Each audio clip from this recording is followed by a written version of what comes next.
अस्सलाम वालेकुम students, welcome to study time. आज हम अपने चैप्टर नंबर 2 होम्योस्टैसिस की बेटा एक्सरसाइज जो है डिस्कस करेंगे आपके साथ। सबसे पहले शॉर्ट क्वेश्चंस की तरफ बढ़ते हैं। शॉर्ट क्वेश्चन नंबर 1 जो है आपकी बुक में दिया गया है, जिसमें पूछा गया है आपसे what are the major organs involved in homeostasis in the human body. आपने वो मेजर ऑर्गन्स बताने हैं और फिर उसके बाद उनका रोल्स बताने हैं कि उन ऑर्गन्स का क्या क्या रोल है। The major organs involved in homeostasis are skin, lungs, kidney. सबसे पहले हम स्किन को डिस्कस करते हैं। स्किन क्या करती है हमें? It provides the cooling effect when sweat is produced by sweat glands and access body heat escapes through the evaporation. और स्किन में जो स्वेट आप प्रोड्यूस करते हैं by the help of the sweat glands, या आप सिक्रीशन जब होती है स्वेट की, तो आपको पसीना जब आता है जिससे आपको एवेपोरेशन होती है और ये कूलिंग इफेक्ट कॉज करती है और आपकी बॉडी का टेम्परेचर जो होती है मेंटेन रखती है। इसके अलावा स्किन में जितने भी पसीने के साथ मेटाबॉलिक वेस्ट हैं such as excess water, salt, urea and uric acid, ये भी क्या करते हैं? रिमूव हो जाते हैं by the help of the sweat. Next lungs की तरफ बढ़ते हैं। Our lungs produce carbon dioxide when they perform cellular respiration. हमारे लंग्स जो होते हैं ये कार्बन डाइऑक्साइड प्रोड्यूस कर रहे होते हैं जब ये सेलुलर रेस्पिरेशन करते हैं, लेकिन ये कार्बन डाइऑक्साइड जो है हमारे लिए क्या है? एक वेस्ट प्रोडक्ट होती है जिसको हमें यूज़ नहीं करना होता। तो हमारे सेल से, from cells, carbon dioxide diffuses into the tissue fluid। हमारा जो टिश्यू फ्लूइड है उसके अंदर carbon dioxide by the process of diffusion diffuse हो जाती है and from there into the blood, और फिर ब्लड के अंदर, और फिर उसके बाद क्या होता है कि ब्लड इस कार्बन डाइऑक्साइड को लेकर जाता है हमारे लंग्स की तरफ।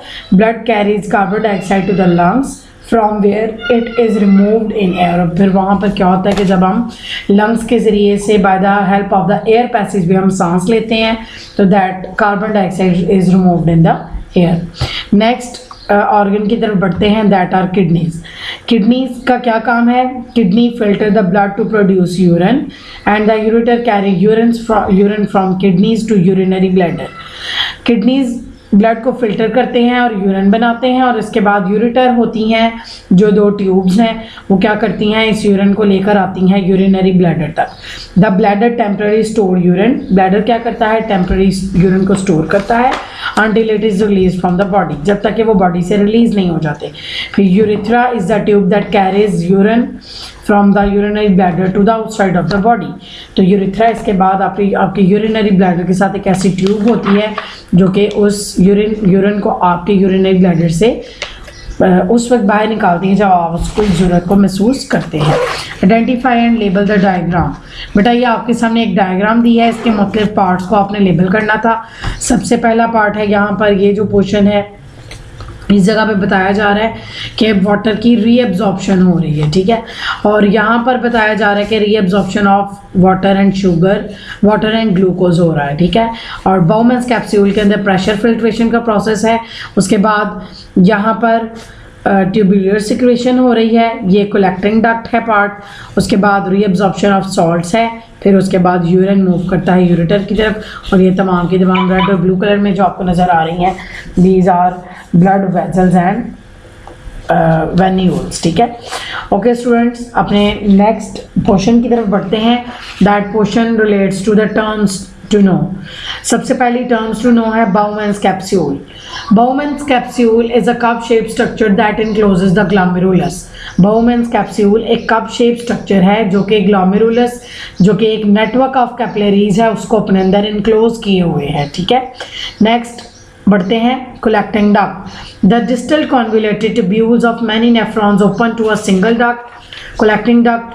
Many collecting ducts join together to form several hundred papillary ducts which drain into the renal pelvis. Collecting duct के नाम से ही बेटा जैसे कि जाहिर है कि ये एक ऐसी डक्ट है जो कि क्या करती है? यूरिन को जो किडनीज के अंदर बनता है उसको कलेक्ट करने का काम करती है, और ये बनती है बहुत सारी पैपिलरी डक्ट्स मिलके, तो क्या करती हैं? कलेक्टिंग डक्ट बनाती हैं, और फिर आगे कलेक्टिंग डक्ट रीनल पेल्विस में जाके खुलती है, ठीक है। और वहाँ पर जो है वो यूरिन को ड्रेन करके तो इस डक्ट में भेजा जाता है। Next, dialysis. Dialysis means the cleaning of blood by artificial ways. Next is dialyzer. In hemodialysis, patient blood is pumped through an apparatus. This apparatus is known as the dialyzer. Distal convoluted tubule. Distal convoluted tubule is the last portion of the renal tubule. So it is called as the distal convoluted tubule. Next is excretion. Excretion is also a process of homeostasis.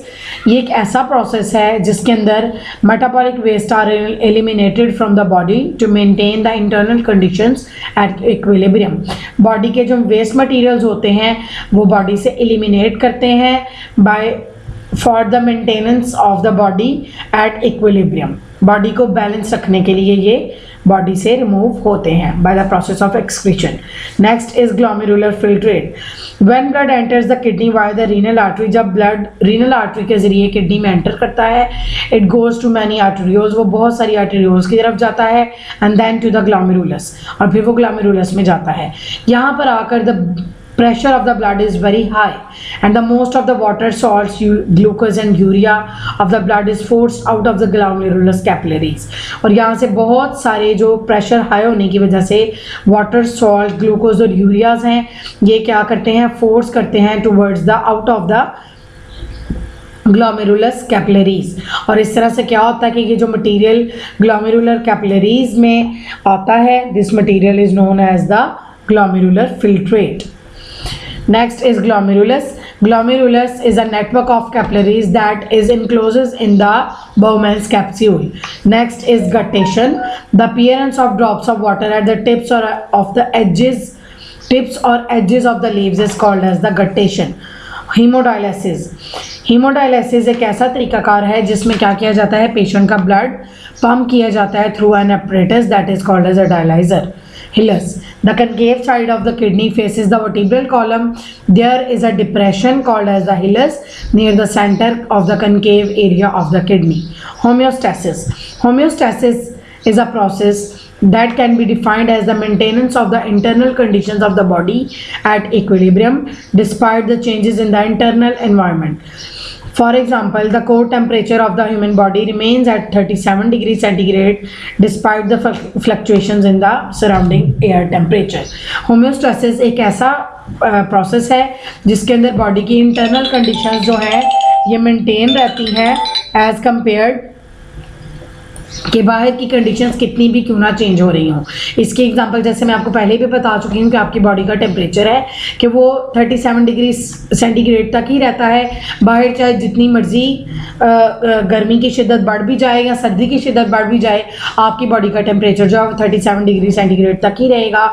और इस condition को आप homeostasis के साथ relate करेंगे. Next is lithotripsy. Lithotripsy is another method for the removal of the kidney stones. In this method, non-electrical shock waves from outside are bombarded on the stones in the urinary system. Waves hit the dense stones and break them. Stone become sand-like and are passed through the urine. ये एक ऐसा process है जिसमें non electrical shock waves जो हैं वो bombard की जाती हैं किडनी के उस हिस्से पर जहाँ पर स्टोन्स मौजूद हैं, और स्टोन्स जो हैं वो ब्रेकआउट हो जाते हैं, सैंड लाइक बन जाते हैं, और फिर वो यूरिन के जरिए बॉडी पेशेंट की बॉडी से बाहर निकल जाते हैं. Loop of Henle. The next portion after the proximal convoluted tubule is a U shaped structure and is called as the loop of Henle. Nephron. The functional unit of the kidney is called as nephron. There are over 1 million nephron in each kidney. Osmoregulation. Osmoregulation is the maintenance of the amount of water and salts in the body fluid. एक ऐसा process जिसके ज़रिए body का water और salts के दरमियान में जो बैलेंस की कंडीशन है उसको कायम रखना, that is called as the osmoregulation. Next is the papillary duct. Collecting duct जो हैं they are joined together to form the several 100 papillary ducts and these papillary ducts drain into the renal pelvis. Peritoneal dialysis. It is the type of the dialysis in which the dialysis fluid is pumped from for a time into the peritoneal cavity, which is a space around the gut. This cavity is lined by the peritoneum. Pressure filtration. The main function of the kidney is urine formation, which takes place in 3 steps. The first step is called as the pressure filtration. Proximal convoluted tubule. The renal tubule is the part of the nephron which start of the Bowman's capsule. Proximal convoluted tubule एक ऐसा part है जो renal tubule के बाद start होता है after the Bowman's capsule. Its first portion is called the proximal convoluted tubule. Renal corpuscle. Renal corpuscle is not a tubular and has 2 parts. That one is called as the glomerulus and the second is Bowman's capsule. Glomerulus is the network of capillaries, as well as Bowman's capsule is a cup-shaped structure that encloses the glomerulus. Renal pelvis. Renal pelvis project into a funnel-shaped cavity called as the renal pelvis, which is the base of the ureter. Renal pelvis renal pelvis एक ऐसा हिस्सा है जो कि renal pyramids के अंदर धंसा हुआ है और जो कि फनल शेप्ड कैविटीज़ हैं और जो है क्या कहलाती है, एक बेस कहलाती है यूरेटर की, ठीक है।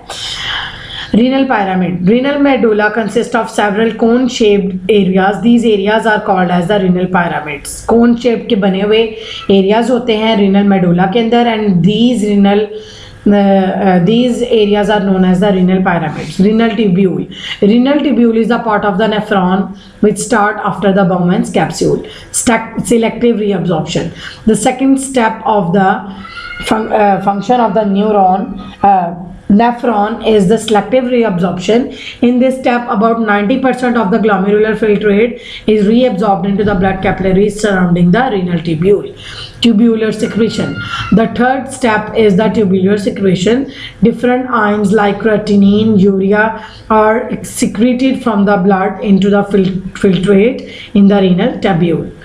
Ureters. Ureters are tubes that arises from the kidney. Ureters 2 tubes हैं जो कि किडनी से निकलती हैं and they carry urine from the blood to the urinary bladder.